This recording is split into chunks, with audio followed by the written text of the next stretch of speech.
Good morning students. तो कैसे हैं आप सब। मैं साहिल रावत, आपका इंग्लिश मेंटोर, स्वागत करता हूं बच्चों आपका आज की क्लास में। तो चलते हैं सीधा क्लास की तरफ। In the last class we have already discuss this chapter the enemy. ठीक है, ये चैप्टर हमारा फिनिश हो चुका है, इसकी रीडिंग हम पूरी कंप्लीट कर चुके हैं। आज की क्लास में बच्चों हम जानेंगे और देखेंगे इसके इंपॉर्टेंट क्वेश्चन आंसर्स को, जो कि आपके एग्जाम पॉइंट ऑफ व्यू से बहुत इंपॉर्टेंट होने वाले हैं। तो आप साथ ही साथ समझते हुए चलेंगे और साथ I will give you some time to note them down. आप नोट कर कीजिएगा और फटाफट से समझते हुए आगे बढ़ते हैं। ओके स्टूडेंट्स, चलते हैं फिर क्लास की तरफ।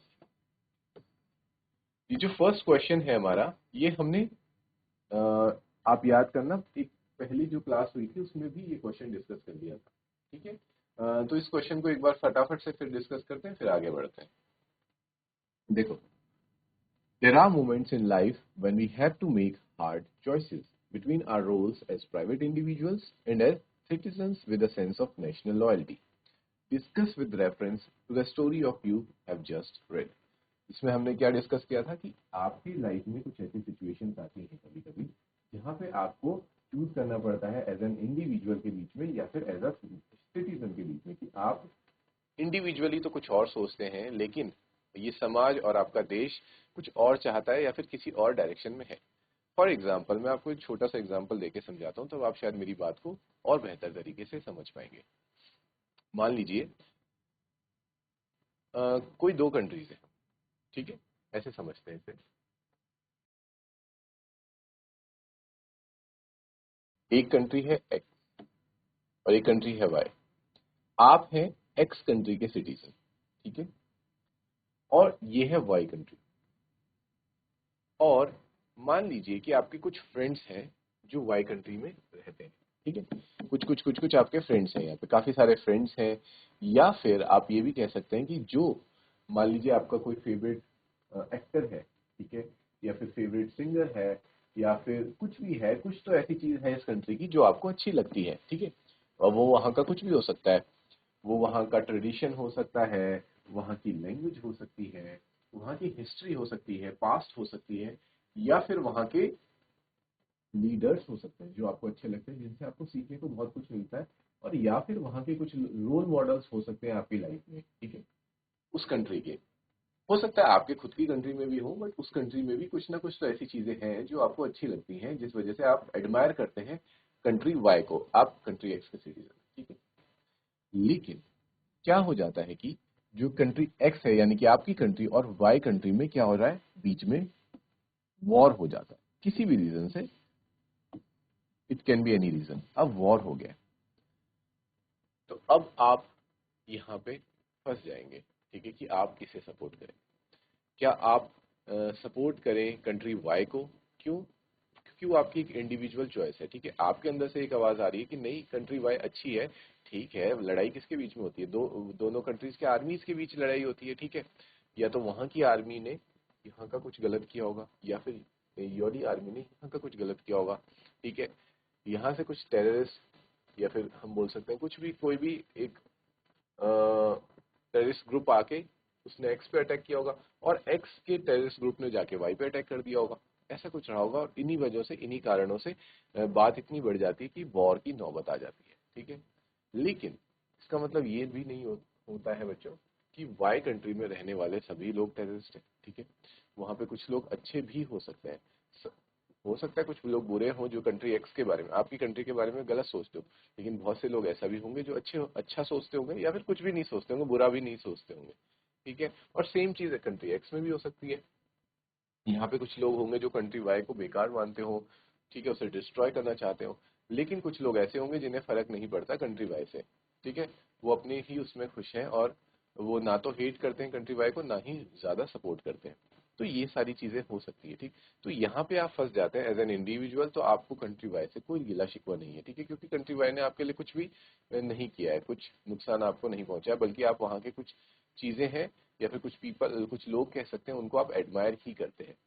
बट क्योंकि अब आपकी कंट्री एक्स और कंट्री वाई वॉर में है, तो आपसे एक्सपेक्ट किया जाएगा as a citizen of country X कि आप भी अगेंस्ट बोले, या फिर लिखें, या फिर कुछ भी अपना एक्सप्रेस, अपने आप को एक्सप्रेस करें कि आप कंट्री वाई ने, कंट्री वाई गलत है। तो आप यहाँ पे फंस जाएंगे, है ना। कि मैं कंट्री वाई को सही बोलूं या कंट्री वाई को गलत बोलूं। एज एन इंडिविजुअल आपके लिए कंट्री वाई सही है, but as a citizen of India, India या फिर सिटीजन ऑफ कंट्री एक्स, आप नहीं बोल सकते कि कंट्री वाई अच्छी है, ठीक है। क्योंकि अगर आप कंट्री वाई को सही बोलते हैं तो फिर आप अपनी कंट्री के साथ क्या कर रहे होंगे, कंट्री को धोखा दे रहे होंगे, या फिर कंट्री के साथ खड़े नहीं हो रहे होंगे। एक पेट्रियोटिज्म, देशभक्ति वाली भावना आपके अंदर देखने को नहीं मिलेगी अगर आप कंट्री वाई का साथ देते हैं ऐसे मोमेंट में, वॉर वाली सिचुएशन में। तो ये सारी समस्याएं बच्चों लाइफ में आ जाती हैं, ठीक है। उन्हीं समस्याओं के बारे में यहाँ बताया गया है, तो देख लेते हैं। इसमें बताया गया है कि हाँ, ये स्टोरी बहुत ही अच्छे तरीके से इस बात को एक्सप्लेन भी करती है। किसके थ्रू? डॉक्टर सदाव के थ्रू। क्योंकि डॉक्टर सदाव भी सेम इसी सिचुएशन में आके फंस गए थे। उनके साथ क्या हुआ कि वो अमेरिका से ही सारी पढ़ाई लिखाई करके आए, ठीक है। जो कुछ भी आज वो है, जो कुछ भी उन्होंने सीखा है, वो कहाँ से सीखा है? वो अमेरिका से सीखा है, अमेरिकन प्रोफेसर से सीखा है और अमेरिकन यूनिवर्सिटीज में सीखा है, ठीक है। और अमेरिका में उनके काफी सारे दोस्त भी रहे हैं। लेकिन अब क्या हो गया कि अमेरिका और जापान वॉर वाली सिचुएशन है, वॉर में आपस में एक दूसरे के साथ, ठीक है। तो अब उनसे क्या एक्सपेक्ट किया जा रहा है कि वो भी अमेरिका को अपना एनिमी माने, और वो मानते भी हैं। लेकिन एक दिन क्या होता है कि एक अमेरिकन सोल्जर उनके पास आके घायल अवस्था में उनको मिलता है, तब उन्हें उसकी मदद करनी ही पड़ती है। हमने चैप्टर में देख लिया था कि पहले तो बहुत ज्यादा हिचकिचाते हैं, लेकिन एट दी एंड वो मदद करते हैं, उसको उसकी जान बचाते हैं, उसको सेफली वहां से बाहर भी भेज देते हैं, ठीक है। तो इस स्टोरी में हमें जो इस सिचुएशन की मैंने स्टार्टिंग में बात करी थी कि अगर आप कंट्री एक्स के हैं, वाई के हैं, तो फिर कैसे एक इंसान फंस जाता है, तो doctor Sadao was also trapped in the similar situation. देखो, वो फंस गए थे। एज अ डॉक्टर वो अपना धर्म निभाए, या फिर एज अ सिटीजन वो अपना धर्म निभाए, ठीक है स्टूडेंट्स। इस क्वेश्चन में यही था। आप फटाफट से इसको नोट कर लीजिए, फिर हम सीधा आगे बढ़ेंगे नेक्स्ट क्वेश्चन की तरफ।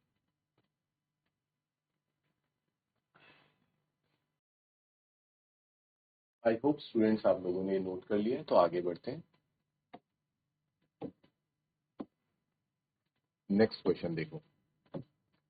Dr. Sadao was compelled by his duty as a doctor to help the enemy soldier. What made Hannah, his wife, sympathetic to him in the face of open defiance from the domestic staff? ठीक है, इस question को समझने की कोशिश करते हैं बच्चों। पहले देखिए कि क्या कह रहा है कि डॉक्टर सदाव तो कंपेल्ड थे, मतलब डॉक्टर सदाव को ना चाहते हुए भी उस एनिमी की हेल्प करनी पड़ी। क्यों? Because he was compelled. Compelled का मतलब होता है बच्चों मजबूर, एक तरीके से, ठीक है। वो मजबूर थे कि उन्हें एनिमी की हेल्प करनी पड़ी as a doctor. As a doctor वो मजबूर थे, क्योंकि वो अपने सामने कभी भी किसी मरीज को ऐसे मरते हुए नहीं छोड़ सकते। बट ये पूछ रहा है कि मिसेस हैना, जो हैना थी, जो उनकी वाइफ थी डॉक्टर सदाव की, उनकी ऐसी क्या मजबूरी थी, या फिर उनको क्या सिंपैथी थी उस एनिमी से, जो कि उन्होंने डिसाइड किया कि वे अपनी हस्बैंड का हेल्प करेंगी, हस्बैंड की मदद करेंगी, या फिर उसको एनिमी को बचाने में अपने हस्बैंड को हेल्प देंगी, ठीक है, का साइड लेंगी। जबकि जो पूरा का पूरा डोमेस्टिक स्टाफ था, डोमेस्टिक स्टाफ यानी कि उनके जितने भी सर्वेंट्स थे, वो सब इस बात के अगेंस्ट थे। लेकिन मिसेस हैना क्यों सिंपैथी शो करी उस अमेरिकन एनिमी को? तो इस क्वेश्चन में आपको बच्चों इस चीज का ही जवाब देना है। Hannah's sympathy towards her husband stems from her deep understanding of his character and the impossible position he found himself in. Several factors contributed to her support. अभी बता रहा है कि हेना की सिंपैथी क्यों थी अपने हस्बैंड से। वो चाहती तो वो अपने हस्बैंड को मना कर सकती थी कि इस एनिमी को अपने घर पे ना लाए, क्योंकि उसकी वजह से कितना ज्यादा डेंजर में आ गई थी उनकी पूरी फैमिली। डॉक्टर सदाव भी, हेना भी, उनके छोटे छोटे बच्चे भी, और उनका पूरा का पूरा जो करियर था और जो सब कुछ फिनिश हो सकता था उस वजह से। बट स्टिल इसके बावजूद भी उन्होंने साथ दिया किसका? अपने हस्बैंड के डिसीजन का, कि हम इसे अपने घर में रखेंगे और इसका इलाज करेंगे। तो उसके बच्चों पीछे बहुत सारे कारण हैं। सबसे पहला कारण ये कि वे बहुत अच्छे तरीके से अपने हस्बैंड को समझती थी कि उनके हस्बैंड का कैरेक्टर कैसा है, ठीक है। उन्हें पता था कि ये हमेशा, चाहे जो नौबत आ जाए, ये अपने डॉक्टर होने का जो रिस्पॉन्सिबिलिटी है, ड्यूटी है, इसे कभी नहीं छोड़ेंगे, ठीक है। तो इसलिए वो उसका सपोर्ट करती हैं। दूसरा, वो ये भी जानती थी कि जो मेरे हस्बैंड है डॉक्टर सदाव अभी किस प्रकार की सिचुएशन में फंसे हुए हैं, ठीक है। वो समझ रही थी बहुत अच्छा, तो अच्छे से। तो क्या था उनके अंदर थी डीप अंडरस्टैंडिंग, ठीक है, समझ थी। वे अपने हस्बैंड को बहुत अच्छे से समझ रही थी। और भी कुछ और फैक्टर्स थे बच्चों जिनको हम एक एक करके डिस्कस करेंगे। क्लियर है?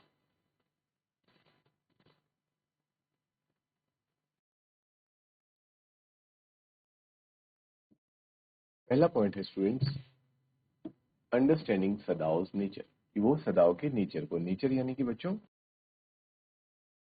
नेचर क्या कह सकते हैं आप?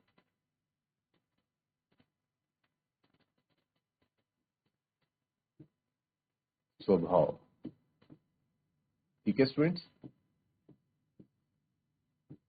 वो अपने हस्बैंड डॉक्टर सदाव के स्वभाव से बहुत भली भांति परिचित थी।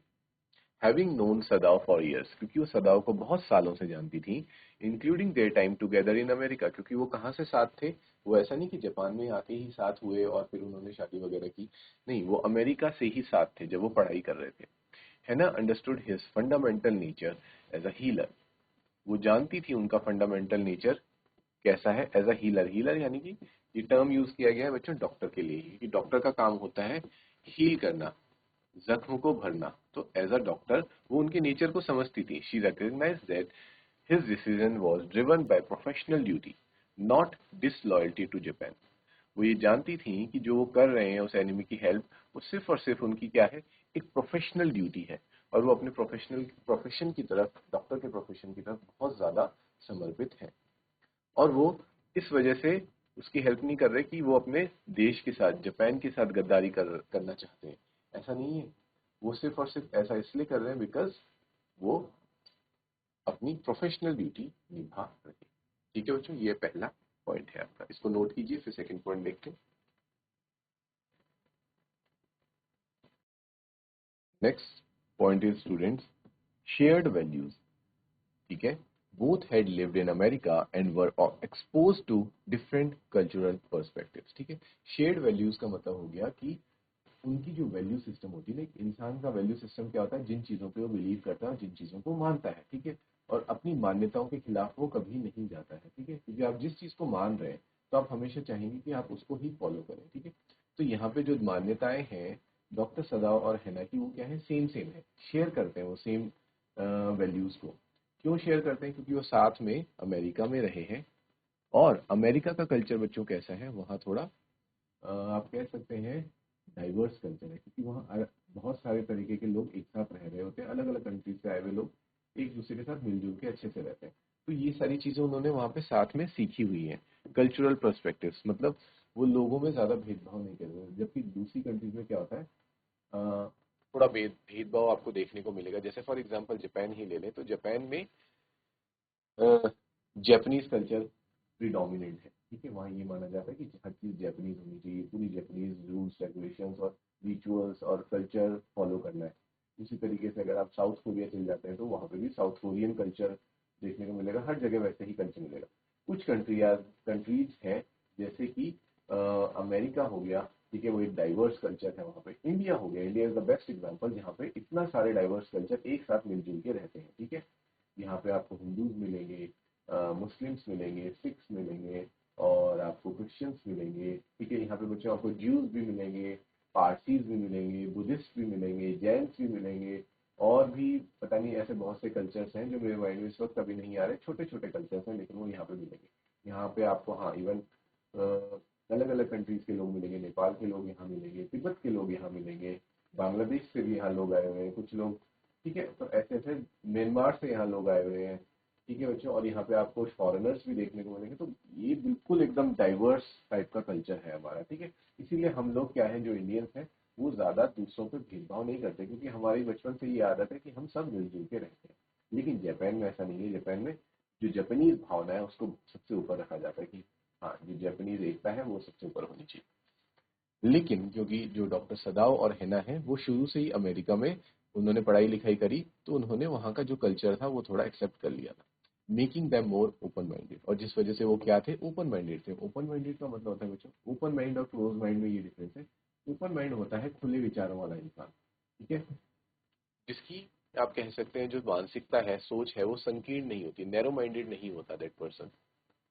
नैरो माइंडेड हो गया मतलब आप कह सकते हैं छोटी छोटी चीज़ों पे बहुत बड़ी वो बना लेना, जैसे कि फॉर एग्जांपल कल्चर को लेके एक दूसरे से हेट करना, रिलीजन को लेकर एक दूसरे से डिस्क्रिमिनेट करना, ठीक है, डिस्टिंग्विश करना कि तुम अलग हो हम अलग हैं।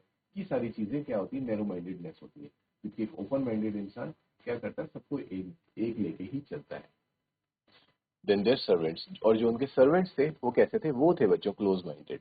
ठीक है, उनका क्या मानना था, एनिमी है ये तो गोरा है, ठीक है, हम इसको, जैसे फॉर एग्जांपल एक इंसिडेंट आता है चैप्टर में, जब है ना उसको कहती हैं यूमी को, अपनी सर्वेंट को, मेड को कहती हैं कि तुम उसे जाके वॉश कर दो, ठीक है, क्योंकि बहुत गंदा हो रखा होता है। तो यूमी एकदम मना कर देती कि, जबकि वो सर्वेंट है, ठीक है, फिर भी वो मना कर देती है कि नहीं, मैं मैंने आज तक अपनी लाइफ में किसी अंग्रेज व्यक्ति को छुआ भी नहीं है, तो मैं इसको नहीं वॉश कर सकती, ठीक है। तो यहाँ से पता चलती है उनकी क्या narrow mindedness. The shared experience helped Hana understand Sadao's humanitarian approach. और इसी, क्योंकि वो सेम एक्सपीरियंसेस और उनका जो वैल्यूज था वो सेम था, इसीलिए हिना समझ पाती है कि जो डॉक्टर सदाव के अंदर एक ह्यूमैनिटी है, ह्यूमैनिटी की भावना, इंसानियत की भावना है, उस भावना को हिना भी अच्छे से समझ पाती है। क्योंकि अगर हिना क्लोज माइंडेड होती, डॉक्टर सदाव जैसी ओपन माइंडेड ना होती, तो फिर वो कभी, अब डॉक्टर सदाव अपने हस्बैंड का सपोर्ट नहीं करती। क्लियर है students?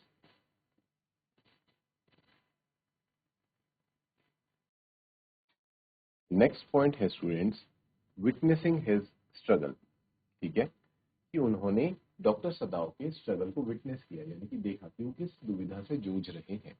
Hannah could see her husband's internal torment, how he felt torn between saving a life and potentially betraying his country। क्योंकि जो हैना है वो साफ साफ देख पा रही थी कि अपने हस्बैंड के इंटरनल टॉर्मेंट, कह सकते हैं आप इंटरनल कंफ्लिक्ट को, ठीक है, जो अंतर्द्वंद उनके अंदर चल रहा था कि वो क्या करें, या फिर अपने एनिमी की लाइफ सेव करें या फिर अपने देश के साथ धोखाधड़ी करें। तो इसमें बहुत ज्यादा अंदर ही अंदर परेशान चल रहे थे, अंदर से एकदम टूटते जा रहे थे। और इस चीज को कौन महसूस कर रही थी, हिना अच्छे से महसूस कर रही थी। शी ऑब्जर्व्ड हिज डिस्ट्रेस, वो उनकी इसी दुविधा को समझ रही थी, देख रही थी, and understood that he was not acting carelessly but was genuinely conflicted. और वो इस बात को अच्छे से समझ रही थी कि ये सिर्फ और सिर्फ दिखावा नहीं कर रहे हैं परेशान होने का, बल्कि जेन्युइनली बहुत ज्यादा परेशानी में है। ठीक है स्टूडेंट्स, इस पॉइंट को नोट कीजिए।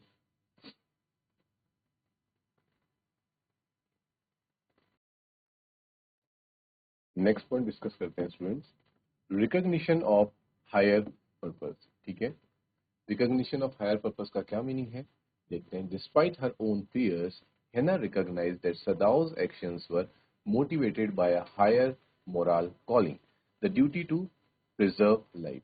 ठीक है, रिकॉग्निशन ऑफ हायर पर्पस का मतलब आप ये समझ सकते हैं स्टूडेंट्स, एक बड़ा उद्देश्य, ठीक है, जीवन में एक बड़ा उद्देश्य होता है,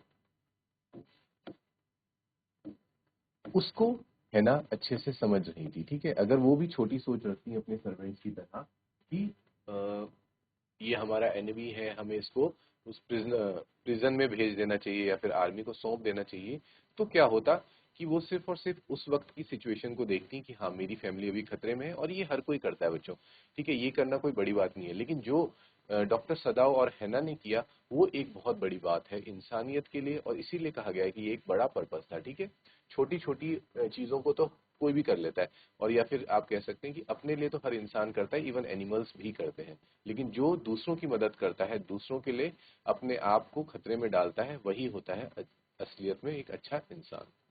ठीक है स्टूडेंट्स, तो इस पॉइंट में हमने वो देखा। तो आज की क्लास में हम स्टूडेंट्स इतना ही रखेंगे। ठीक है, कुछ क्वेश्चन आंसर्स हमारे और रहते हैं, उसको हम नेक्स्ट क्लास में कंटिन्यू करेंगे। टिल देन बच्चों, take care, have a good day and thank